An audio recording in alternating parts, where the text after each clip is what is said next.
하나님의 말씀은 마태복음 28장 19절 20절 말씀입니다. 그러므로 너희는 가서 모든 족속으로 제자를 삼아 아버지와 아들과 성령의 이름으로 세례를 주고 내가 너희에게 분부한 모든 것을 가르쳐 지키게 하라. 볼지어다 내가 세상 끝날까지 너희와 항상 함께 있으리라 하시니라. 아멘. 우리는 지난 주일날 우리는 하나님께서 보내신 사신 대사라고 함께 나눴습니다. 그렇기 때문에 우리를 보내신 이에 그 명령하신 말씀하신 그대로 행할 뿐이라고도 말씀드렸습니다. 그러면 하나님께서 우리들에게 주신 그 말씀 가운데, 주님께서 우리에게 주신 말씀 가운데 최고는 뭘까요? 그 최고봉. 그 답은 이미 우리에게 주어져 있죠. The Great Commission, 가장 위대한 위임 명령. The Great Command, 그러니까 가장 지극히 높은 명령이라고 하는 오늘 본문 말씀입니다. 다시 한번 화면을 보시고 본문 말씀을 함께 읽겠습니다. 시작. 그러므로 너희는 가서 모든 족속으로 제자를 삼아 아버지와 아들과 성령의 이름으로 세례를 주고 내가 너희에게 분부한 모든 것을 가르쳐 지키게 하라. 볼지어다 내가 세상 끝날까지 너희와 항상 함께 있으리라 하시니라. 모든 족속으로 제자를 삼으라 말씀하십니다. 제자라는 것이 그저 기술 가르쳐주고 정보를 알려주는 그 정도가 아니라 disciples, 제자라고 하는 것은 그 인격과 존재가 변화되어서 새로운 것으로 만들어지는 것을 말합니다. 예를 들어서 우리가 죄 가운데 죽을 수밖에 없었는데 주 예수 그리스도로 말미암아 그 옛 성품은, 옛 육신은 죽고 주 안에서 새로운 피조물이 되었다라고 할 때 제자입니다. 정욕으로 인해 세상에 썩어질 것을 피하여 신의 성품, 즉 하나님의 성품에 참여하게 되는 것, 그것이 바로 제자의 모습입니다. 그것을 제자를 삼도록 주님은 저와 여러분을 세상으로 보내신다라고 하는 겁니다. 근데 중요한 것이 있어요. 예수님께서 이렇게 말씀하십니다. 내가 너희에게 분부한 모든 것을 가르쳐 지키게 하라. 분부한이는 쉽게 말하면 command입니다. 명령하신 거예요. 주님께서 저와 여러분에게 명령하신 것이 있는데 그것을 제대로 알고 제대로 가르쳐서 지키게 해야 돼요. 우리가 제자를 삼는다고 할 때 무조건 나가기만 하면 된다고 생각을 하는데 나간다고 뭐가 해결될까요? 내게 가르쳐 주시고 보여주신 그 명령이 무엇인지 알지도 못하면서 무작정 나간다면은 가서 무엇을 하게 되죠? 할 게 없다는 거죠. 분부한 것을 내가 먼저 지켜서, 내가 먼저 변화되어서, 내가 먼저 제자가 된 자만이 주의 명령을 따라 나가서 제자 삼을 수 있는 것입니다. 그래서 나는 과연 주님의 제자인가? 우리들은 정말 주님의 제자인가? 그 예수님의 말씀 가운데 세 가지를 한번 확인해 보고요. 내가 정말 주님의 제자인지 확인하면서 점검하면서 다시금 주 앞에 무릎 꿇을 수 있는 이 시간 되기를 원합니다. 첫 번째로 우리가 제자 되기 위해서는 주님의 말씀 안에 거해야 됩니다. 요한복음 8장 31절을 우리 화면을 보시면서 함께 읽겠습니다. 시작. 그러므로 예수께서 자기를 믿은 유대인들에게 이르시되 너희가 내 말에 거하면 참 내 제자가 되고. 진짜 내 제자가 되려면 내 말에 거해야 된다는 겁니다. 영어를 보면 조금 더 쉬울 것 같아요. If you continue in my word, 내 말에 계속하여서 거하고 있을 때만이 내 제자가 된다라는 겁니다. 여러분 주님의 말씀 안에 계속하여 거하고 계십니까? 말씀이 여러분의 생각과 마음의 삶 속에 존재하고 있습니까? 그 말씀을 따라서 살아가고 있습니까? 기분 좋을 때 한두 번이 아니라 내가 눈을 떠서 잠자리에 들 때까지, 심하면 그 꿈속에서조차도 주님의 말씀을 가슴에 품고 말씀을 따라 살아가고 있습니까? 가끔씩 우리가 성경 암송을 하고 성경을 인용하고 성경을 말하는데 자칫 잘못하다가는 내 욕심이나 내 욕망, 소원을 충족시키기 위해서 말씀을 도구로 사용할 때가 많습니다. 이렇게 말씀하잖아. 너 그 모양으로 살면 어떡해? 뭐 이렇게 말이죠. 말씀을 100번 암송하면은 뭔가 내 자식이 잘 될 것 같은 그런 기분으로 말씀을 사용하고 있지는 않습니까? 말씀과 나중에 누가 주체입니까? 누가 주도권을 쥐고 있습니까? 주의 말씀이 내 속에 들어와 나를 움직일 때 우리는 그 말씀에 순종해야 되고, 그럴 때야만이 우리가 주의 참된 제자이다라는 것이죠. 그렇다면 왜 말씀 안에 거하지 않으면 안 될까요? 왜 말씀이 그렇게 중요할까요? 호세아는 이에 대해서 되게 심플하게 이렇게 대답하고 있습니다. 호세아 4장 6절에 내 백성이 지식이 없으므로 망하는도다. destroy라는 말을 쓰고 있어요. 말씀 안에 거하지 않으면 망하는 거예요. 여기 사실은 이 말씀이 제사장들을 향한 말씀이에요. 오늘날만은 굳이 말하면 목사를 향한 말씀이기도 해요. 목사가 말씀 없이 그저 직업을 따라서 행할 때 그 목사가 망하게 된다라는 겁니다. 그 다음에 이렇게 이어져요. 네가 지식을 버렸으니 나도 너를 버려 내 제사장이 되지 못하게 할 것이요, 네가 네 하나님의 율법을 잊었으니 나도 네 자녀들을 잊어버리리라. 나라가 망할 때거든요. 말씀이라는 게 어디 있겠어요. 밥벌이 하려고 하고 자기의 이익을 위해서 사용하니까 하나님이 그런 제사장, 그런 백성들을 망하게 할 뿐이라는 것입니다. 나는 목사다, 나는 직분자다, 나는 주의 제자다라고 말하고 나 말씀을 많이 안다라고 말하지만은 실제로는 그 말씀 안에 거하지도 않고 말씀을 따라 살려는 노력조차 하지 않을 때에 하나님은 그를 인정도 하지 않으시고 그와 그의 자녀들을 버리신다 말씀하는 겁니다. 말씀 안에 거하지 않으면은 그는 또는 그녀는 자기의 욕심, 자기 하고 싶은 대로 하기 마련이죠. 그럴 때에 어떻게 되죠? 굉장히 쉽게, 더 담대하게, 자주 범죄하게 됩니다. 그래서 그 다음 말씀이 이렇게 이어져요. 저희는, 제사장들이에요. 저희는 번성할수록 내게 범죄하니. 무서운 말씀 아닙니까? 목사가 잘 먹고 잘 사는데 그게 하나님 앞에 더 범죄한 모습이라는 거예요. 내가 사업도 잘 나가고 건강도 좋고 뭔가 열심히 하고 인정도 받고 있는데 그게 더욱더 주님 앞에 죄를 행하는 모습이라는 거예요. 그래서 이렇게 이어집니다. 내가 저희의 영화를 변하여 욕이 되게 하리라. 왜 이렇게 됐다고요? 말씀 안에 거하지 않으니까. 내가 제자라고 아무리 말해도 하나님은 네가 내 제자냐 물으신다는 거예요.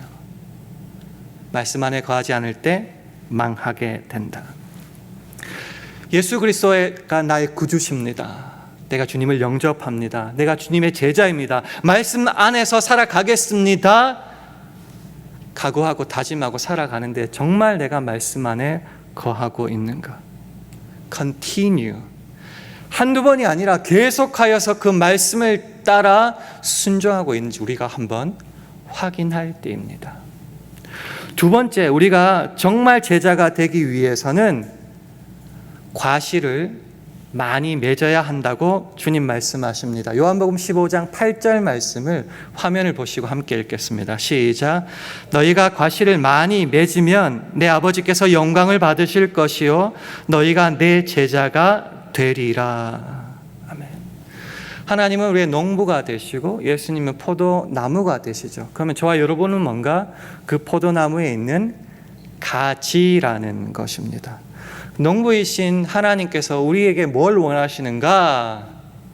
열매를 많이 맺기를 원하시고, 그렇게 많이 맺을 때야 너희가 내 제자가 되리라고 예수님은 말씀하십니다. 열매를 어떻게 많이 맺죠? 뭘 해야지 많이 맺을 수 있을까요? 자주 강조했지만은 우리가 흔히 하는 실수가 뭐냐? 주의 일을 한다, 주의 열매를 맺는다, 주의 사명을 감당한다고 할 때에 내가 가진 열심과 능력으로 과실을 많이 맺으려고 합니다. 그것이 내가 하는 가장 큰 실수다라는 것이죠. 얼마나 돈이 있어야 되고 사람을 모아서 계획성을 가지고 얼마나 열심히 깡다구 있게 쉬지 않고 하느냐, 거기에 따라서 모든 교회 일도 주의 일도 판가름 난다고 흔히 생각하고, 그래서 가장 필요한 것이 우리들의 열심과 능력이라고 믿고 기도합니다. 그런데 그거는요, 저와 여러분의 생각일 뿐입니다. 하나님의 생각은 우리와 전혀 다르다라는 것이죠. 얼마나 다른가? 이사야서는 말하죠. 여호와의 말씀에 내 생각은 너희 생각과 다르며 내 길은 너희 길과 달라서 하늘이 땅보다 높음 같이 내 길은 너희 길보다 높으며 내 생각은 너희 생각보다 높으니라. 태어날 때도 금수저, 음수저, 흙수저 물고 태어났다고 해서 그 태어난 조건 따라서 세상의 부귀영화가 갈린다. 그래서 억울한 세상이라고 말하잖아요. 근데 주 안에 예수 믿고 나서도 개인의 능력과 개인의 열심에 따라 나눠진다면 그것만큼 억울한 것이 어디 있겠습니까? 근데 그건 우리 생각이라는 거죠. 주의 생각은 다르다라는 것이죠. 그 열심과 능력으로 너희를 구별하고 그렇게 열매 맺으라 하지 않겠다. 왜요? 건강이 안 좋고 태어날 때부터 가진 것 아무것도 없으면 도대체 뭘 어떻게 하라고요? 그러면 하나님의 생각은 뭔가? 우리들의 열심과 능력이 아니다라는 거죠. 딱 하나만 있으면 돼요. 너희가 내게 붙어 있고 내 안에 있으면 그것으로 충분하다 말씀하시는 겁니다. 나는 포도나무에 너희는 가지니 저가 내 안에 내가 저 안에 있으면 얼마나 잘 붙어 있다, 힘세다, 돈 많다 안 물어보세요. 그냥 너가 내 안에 내가 너 안에 있으면 이 조건 하나밖에 없어요. 돈 많이 내야지 예수 믿고 구원받는 게 아니라 예수를 주로 영접하고 받아들이면 되는 거예요. 그러면은 이 사람은 과실을 많이 맺나니. 한 가지 조건이 뭐라고요? 그냥 주님 안에 주님께 붙어 있기만 하면 된다는 것이죠. 그래서 아무리 내가 열심히 있고 능력이 많다 할지라도 나를 떠나서는 너희가 아무것도 할 수 없느니라. 모두에게 공평한 거예요. 딱 한 가지. 주님 안에 거하고 있는가? 주님 붙잡고 있는가? 내 열심과 능력과 전혀 비교할 수 없는 하나님의 능력과 지혜가 되신 그 예수만을 붙잡고 그 안에 있을 때에 그 하나님, 그 예수님, 그 성령님 내가 병상에서라도 붙잡을 수 있잖아요. 그럴 때 주님께 붙어 있을 때 열매는 어떻게 된다고요? 절로, 스스로, 저절로 많이 맺히기 마련이다라는 겁니다. 조금 전에 읽었던 말씀에서 너희가 과실을 많이 맺으면 내 아버지께서 영광을 받으실 것이라고 했죠. 우린 흔히 이렇게 생각해요. 힘내서 잠도 안 자고 돈 다 써가면서 무릎이 따라 없어지도록 다 열심히 일해서 그것을 가지고 하나님께 영광을 돌린다. 그게 아니고요. 붙어 있기만 하면은 주님께서 다 부어주신다니까요. 내가 능력이 없고 때로 내가 실족하고 넘어졌다 하는 그 순간에도 그런 부족한 나를 통해서 하나님은 열매 맺어 가신다니까요. 일하신다니까요. 그래서 그런 나를 통해서도 열매가 많이 맺혀지니까 나타나는 것은 하나님의 영광, 능력밖에 없죠. 그래서 열매를 많이 맺으면 맞을수록 나는 아무런 의미가 없어요. 자꾸 내 이름 드러내려고 하는데 그게 아니고요. 하나님께 영광 돌리고 하나님은 영광 받으실 수밖에 없다라는 것이죠. 그렇게 주께 붙어 있다는 것 자체, 주님만 의지한다는 것 자체, 자기를 부인하고 십자가 지고 주님만 쫓아간다는 그 자체가 바로 제자란 증거 아니겠습니까? 여러분은 지금 주 안에서 열매를 맺고 계십니까? 열매를 맺는다는 게 항상 예화를 들지만은 저 한남차이나 H마트 가가지고 없는 과일 그냥 사와서 붙인다고 내 열매가 되는 것이 아니라 내가 주님께 붙어 있을 때에 나를 통해서 열매가 저절로 맺혀지게 된다라는 겁니다. 주님께 꼭 붙어 있는가? 지속적인 주님과의 관계가 내 삶 속에 이어지고 있는가?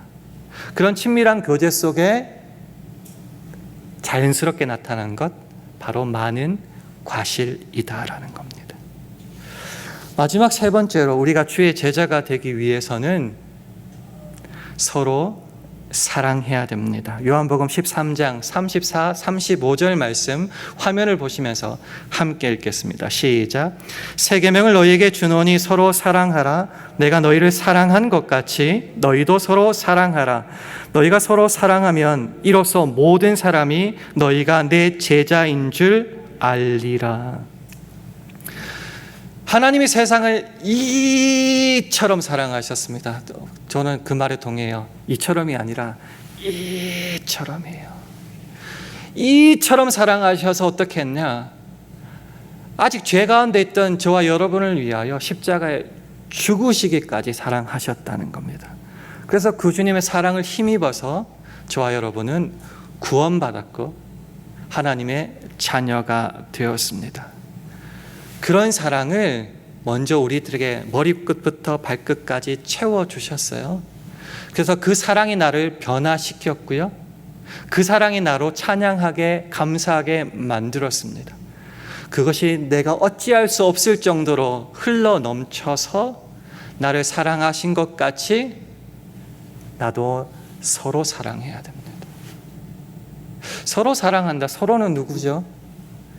내 편, 내 가족, 날 좋아하는 사람이 아니라 원수까지 포함하는 겁니다.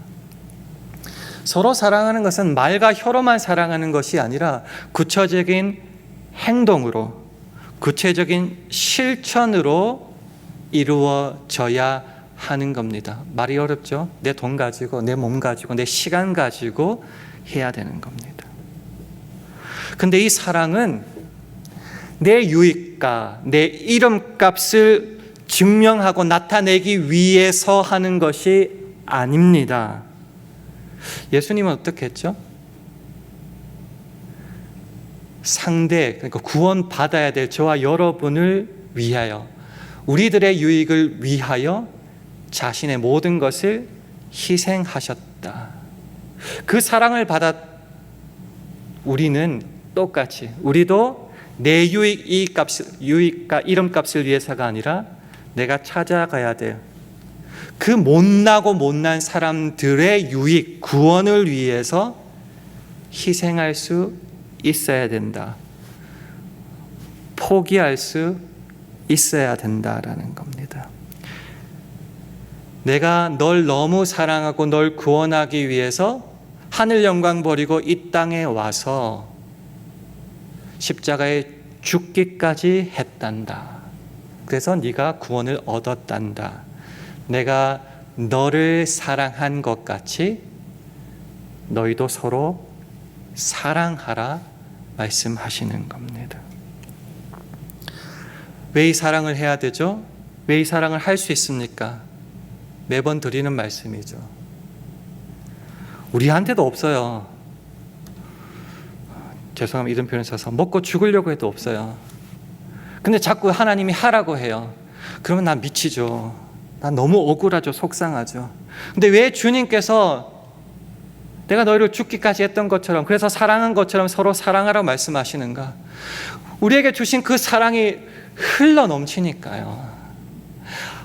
때로는 먹을 것 없는 그 상황 속에서도 평강 가운데 흘러나는 찬송을 하나님께서 부어주시고 어려운 고비마다 넘어가게 하시고 나를 힘들게 했던 그 원수와 화해하고 그들을 오히려 주의 자녀 삼아주시는 능력을 눈으로 매일매일 보니까요. 그러니까 그 주님의 은혜에 항복하는 겁니다. 그리고 주의 주신 그것으로 사랑하는 겁니다. 달란트 비유를 무시하지 마세요. 한 달란트 엄청 많은 거예요. 근데 먼저 주셨죠. 네가 알아서 돈 벌어서 종잣돈 마련해서 하라고 하지 않으셨습니다. 넉넉한 능력과 은혜를 부어주시고요. 그것 가지고 너희들 가진 재량과 분량대로 일하라 하시는 거예요. 억울하지 않아요. 이미 우리에게 주신 것이 차고 넘쳐요. 그래서 내게 거저 주신 것으로 거저 받았으니 거저 주는 겁니다.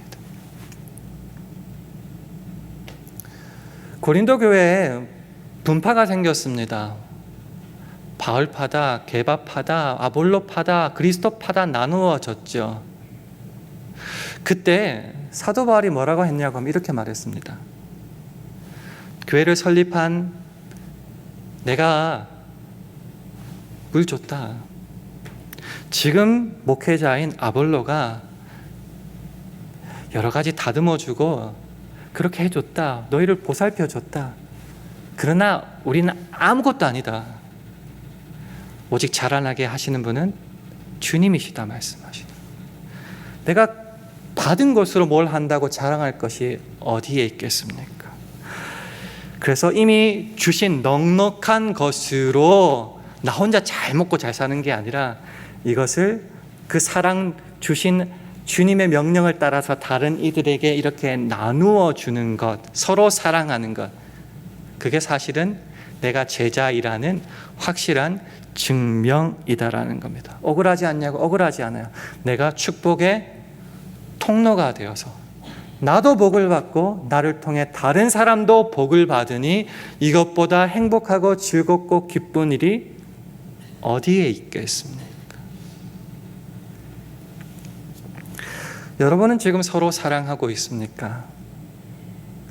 받은 것들 하나하나 곱씹어 카운터해보고 감사하면서 거기서 끝나는 것이 아니라 내게 붙여준 그 사람들을 향하여 서로 사랑하고 있습니까?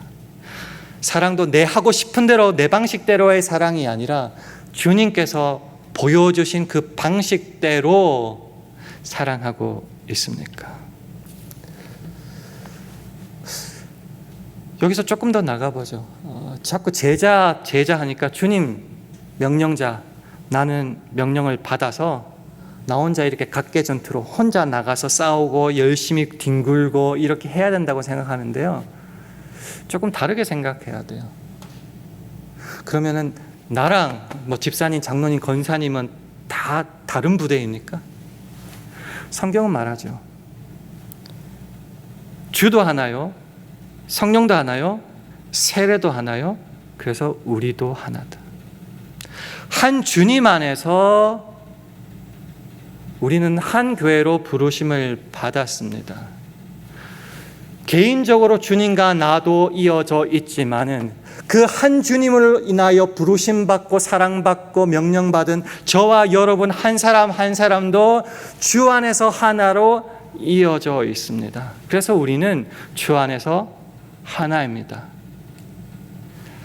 한 주님의 명령을 받은 제자란 말이죠. 그래서 제자와 제자가 합쳐서 우리 샬롬 교회를 이루고 한 주님의 나라를 위하여 일하는 공동체가 된다는 것입니다. 우리 모두에게 힘과 능력과 명령과 말씀과 사랑과 능력을 주시는 분은 한 하나님이십니다.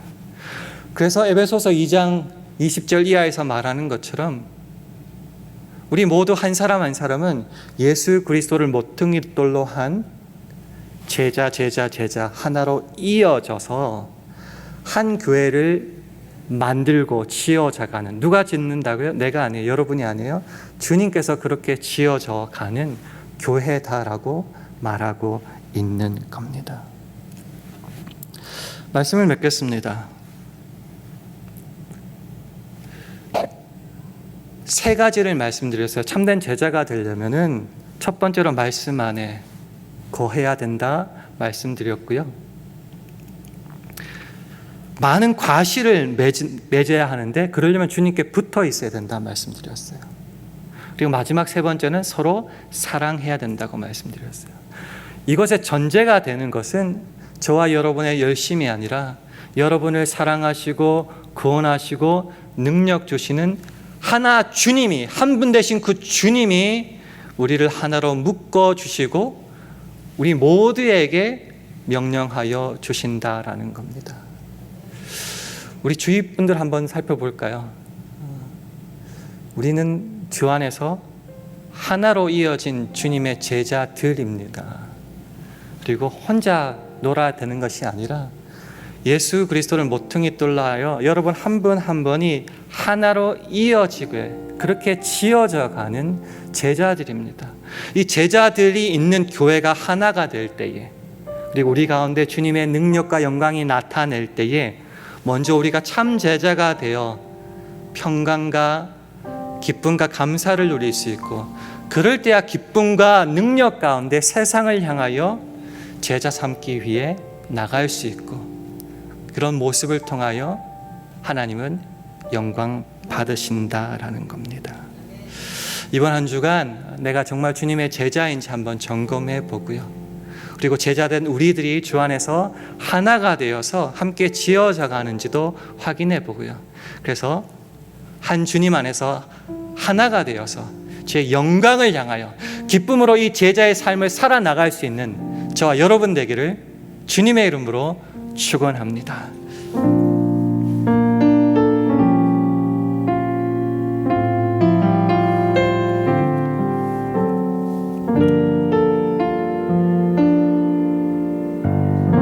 우리는 하나님의 자녀,